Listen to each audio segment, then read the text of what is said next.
Ikaw. So guys, nasa Antique ako, Bugasong. Last visit ko dito, last year pa, June.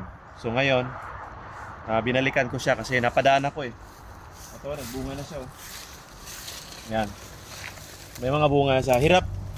Hirap talaga dito kasi ibang klaseng lupa. Tapos, nasa ano pa, malapit sa dagat ito, no? Nandyan dyan lang sa ano, dagat na yan dyan. Pero at least, no, bumunga siya. Organic fertilizer, tapos basic na fertilization. Ayan, may mga bunga siya. Ayan, dito, halika to. Laki ng bunga niya, oh. Yung iba maliliit.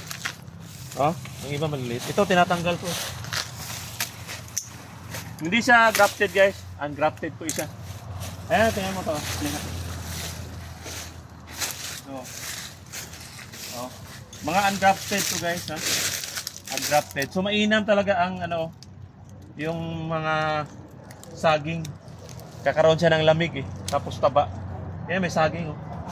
Pag malapit sa saging, mataba po siya. Yan, mga ungrafted po ito.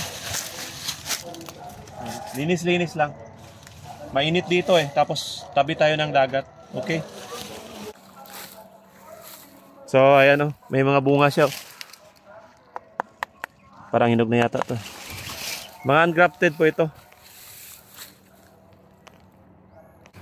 Ayan po.